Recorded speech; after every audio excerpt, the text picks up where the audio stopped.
Hello, Matthew, and hello, everybody.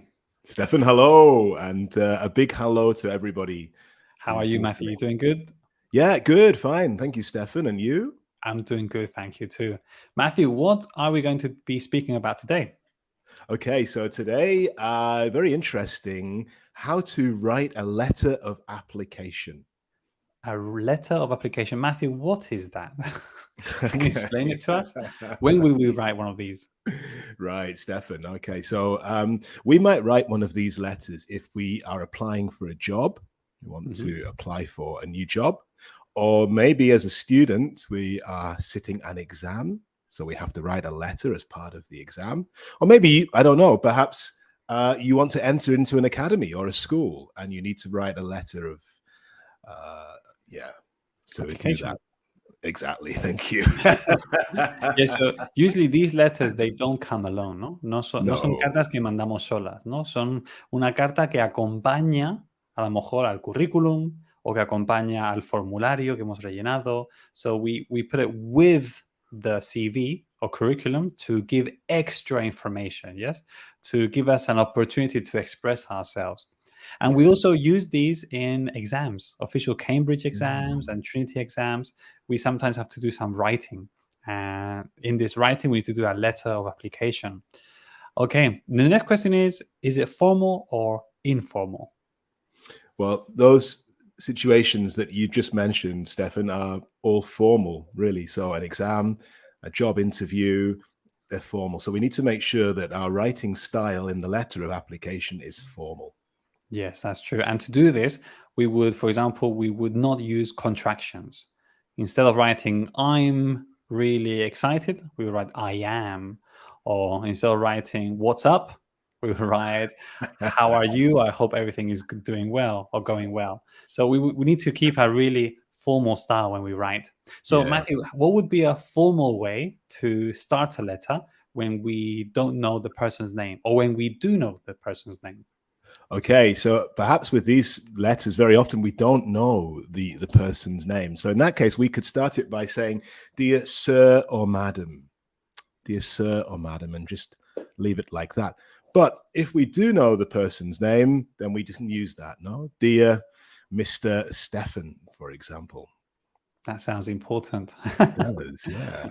Yes, and es importante recordar que cuando ponemos el dear sir, madam, ¿ok? Que lo pongamos los dos, ¿ok? Que no es que hay que elegir uno o el otro, ¿no? Ponemos los dos, porque no sabemos si es un hombre o una mujer quien recibirá la carta. Perfect, well done.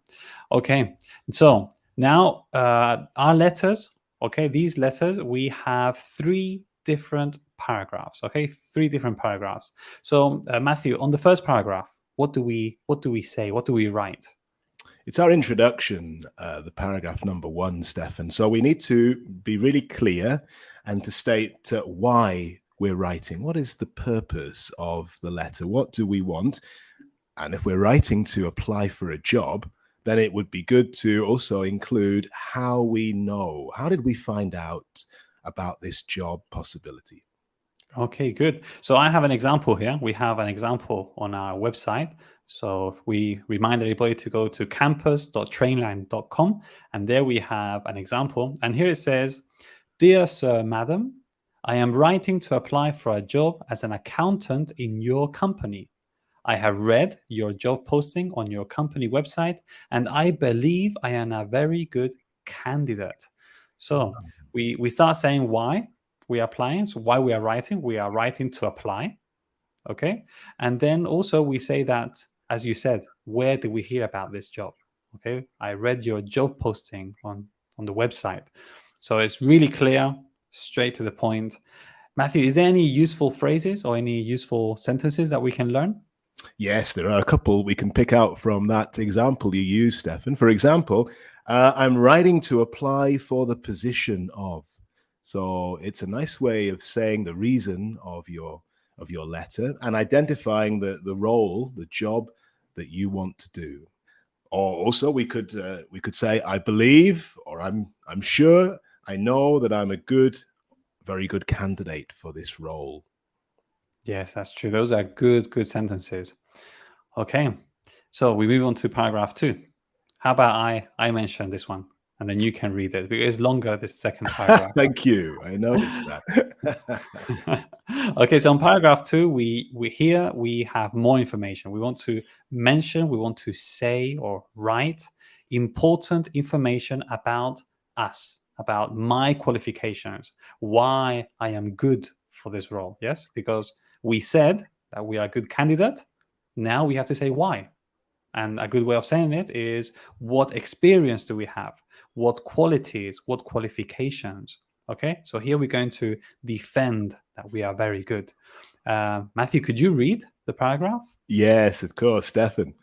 So, I have a degree in financial management and accounting from the University Complutense of Madrid. I have 2 years' experience working as an accountant in Finico industry or incorporated. I'm confident that my education and experience will make me a valuable member of your team. I have attached my CV so you can learn about my educational background and all of my work experience. Wow, well done. Good. So here I would pick out the sentences. I have a degree. Okay, Right. and this is really important. I have a degree. I have a diploma. I have a PhD in education, in technology, in whatever our degree is. And the next one is, I have 5 years experience working with. Okay, or I have 10 years experience working with. And those are really useful sentences to say why you're good. Okay, Matthew, then what would we add on the third paragraph? Okay, so we're coming towards the conclusion of our letter. We don't want it to be too long. It has to be specific and to the point. So paragraph 3, we can conclude. We want to hear from them. We want to have some hopefully some positive feedback. So we can include that invitation that the person writes back to us, and then we need to close the letter, and we have to do it with the proper salutation. So we wouldn't say lots of love or take care. We need to make sure that we sound professional and keep it formal. Okay, good. So I'll read the example. It says, I am available to meet for an interview at your earliest convenience. I look forward to meeting you soon. Yours faithfully, Juan Maldonado. So yours faithfully. So I would use maybe I look forward to meeting you soon. That's a really good way That's a of. nice phrase. And Yeah. and I also like where it says I am available to meet for an interview. Okay, or I hope to hear from you soon. These are all good. They're like inviting them. Please call me. Yes. I am available. Yes. So, Matthew, talking about salutations, there is a difference when we know the person and when we don't know the person, right? Like we said at the beginning that if we know the person's name, we say, Dear Mr. Matthew. If we don't, Dear Sir, Madam. Okay, what about when we end the email? How do we end it if we know or if we don't know the person? Right. Good, Stefan. Well, you're right. It changes the way we close the letter. So, for example, if we know the person, we can conclude the letter by saying, yours sincerely. Yours sincerely. But if we don't know the person, then it's better to finish the letter by saying, yours faithfully. That's true. And then something that is always recurring in these letters, algo que siempre ocurre, is that we always have to invite the other person to reply back. Okay? Whether we are writing to friends, family, a formal letter. So this is something that we always need to include, especially if we're doing an exam. If we're writing for an exam, we need to invite the person to write back. Eso es algo que siempre hacemos, ¿no? Pedimos a la otra persona que nos responda a la carta, o en este caso, que esperamos que nos responda pronto. Okay, so let's give a quick review. So paragraph 1, we say why we are writing and how we heard about this job or maybe this school. Paragraph 2, we want to say why we are the best candidate.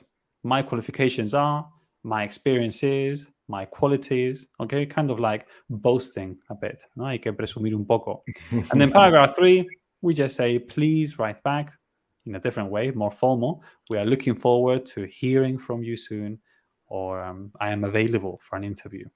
So that's it. Okay, it seems easy. So maybe what we could do, we could encourage our listeners that if they want to practice this, maybe they can write one of these letters, and maybe they can get in contact with one of our teachers at Trainlang. Matthew, what can they do if they want to have a lesson with you, or with me, or with Rodrigo, or any other English teacher? Yeah, well, I think all our listeners know it, but let's repeat it again. For any new listeners, you have to get along to campus.trainlang.com. And there's loads you can see there at the campus. And the great thing is, Stefan, on the campus, there's so much free content. So you can go in and have a look, maybe listen to some classes, watch a webinar, get a feel for how we work at Trainlang. Perfect. That's true. Thank you, Matthew. And thank you, everybody, for listening. And we will see you next week at our next podcast. Bye-bye. Thank you, Stefan. Goodbye.